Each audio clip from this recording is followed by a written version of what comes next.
Grace and peace multiplied, everybody. I hope you had a wonderful day.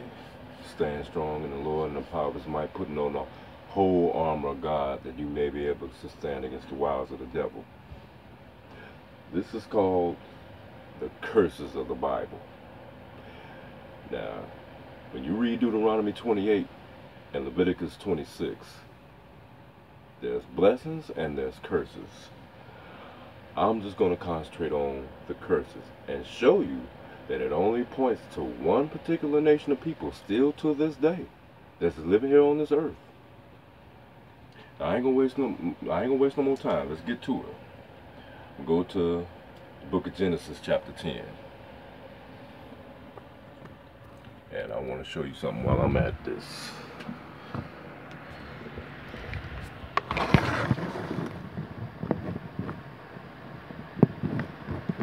Because it got a lot of stuff to read. But it's going to be evident. Scriptures don't lie. Man lies, but scriptures don't. Genesis chapter 10, beginning with verse 1. Now these are the generations of the sons of Noah, Shem, Ham, and Japheth, and unto them were sons born after the flood. Verse 2, the sons of Japheth, Gomer and Magog, Madai and Javan and Tubal and Meshach and Tyrus. Now I'm going to skip down to verse 5. By these were the isles of the Gentiles divided in their lands. Let me show you something. You see this map right here? This is the map of the territories where Shem, Ham, and Japheth lived. You see over here to the west is where Ham and his descendants dwelt, in Africa. Over here to the right you see Shem and his descendants in the Middle East. And the sons of Japheth up north in Europe and Asia. Now, verse 6. And the sons of Ham, Cush and Mizraim, and Phut and Canaan. Well, those that have some knowledge, they know that Mizraim means black. So, way before the Roman general Scipio Africanus was named after this country, or the country was named after him, we know that this territory is nothing but blacks, right? Okay. Go over to the next chapter, Genesis chapter 11, beginning with verse 10. And this is talking about the descendants of Shem. Verse 10, these are the generations of Shem. Shem was 100 years old and begot Arphaxad 2 years after the flood, because Noah, his wife, his 3 sons, and their 3 wives had to make it over across the flood to repopulate the earth. And we're going to read that. Verse 11, and Shem lived after he begot Arphaxad 500 years and begot sons and daughters. And they had to, because they had to repopulate the earth. Now you see these territories where Shem, Ham, and Japheth lived, right? After the flood. Show you something else. This is Zondervan's Pictorial Bible Dictionary, page 330, and we're talking about Noah's son Ham. It says, Ham, the youngest son of Noah, born probably about 96 years before the flood, because back in those days they lived a long time. They lived hundreds of years, and we just showed you that in Genesis. And one of the 8 persons to live through the flood. He became the progenitor of the dark races, not the Negroes. What? He became the progenitor of the dark races, but not the Negroes.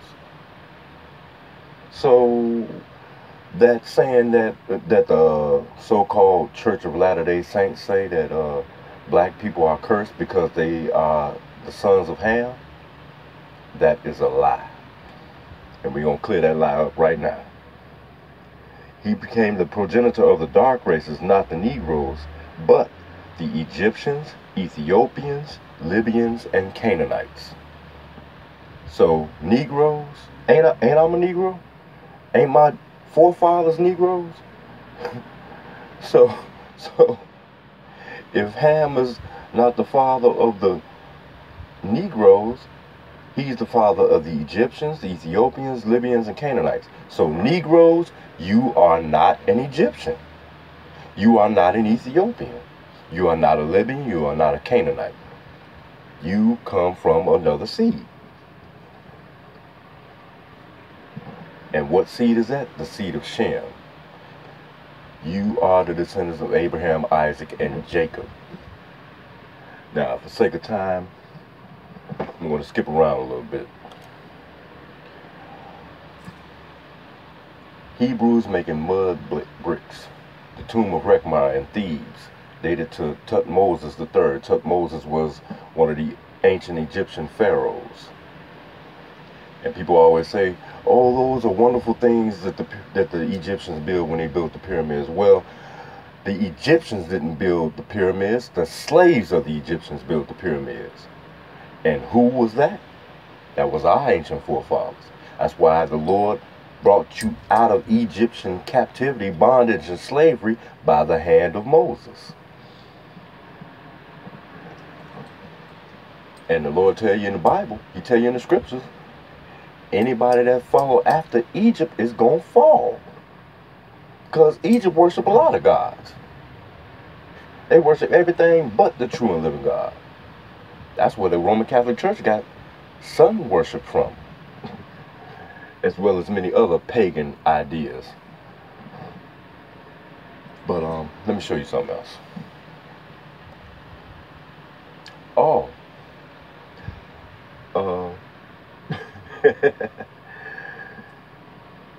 Well, in the book of Deuteronomy, as well as other places, the Lord say, don't add nothing to his word and don't take nothing from it. You got some brothers out here and sisters that say the 12 lost tribes been found. The 12 lost tribes of Israel have been found. And they was found where? In North and South America. This is what they show you. Well, if they found, they ain't lost no more. Right? That's common sense. But the Lord said in Deuteronomy 32, verse 26, he said he gonna scatter them into corners. What corners? The four corners of the earth. Matter of fact, in Deuteronomy 28, in the curses, he say they're gonna be removed into all kingdoms of the earth. And I can show you that. And black folks been scattered all over this world from generation to generation. You ever watch Super Samurai Sunday? The little karate pictures? You see, every once in a while you see in one of those movies, you'll see a black Asian. You know why? Because blacks were in slavery all over the world. But like the history book said, Ham is the progenitor of the dark races, but not the Negroes. And I can show you in other history books where it said it is not correct to call a Negro a son of Ham, which is what they perpetuate throughout the ages. But I'm gonna show you something else though. Just to get to some key points. I'm coming back later, no doubt. Come back later. Ooh, that's how you was packed on the slave ships. The head's on the top row, then the next row, the feet, then the head, then the feet. I feel for the ones on the bottom, because they got to catch all that pt and boo-boo from everybody else above them. That's a shame. But this happened to you because you disobeyed the true and living God. You were a kingdom of priests, a holy nation. But you didn't want to be holy. Here's another curse. Isaiah 42 verse 22 says, they are snared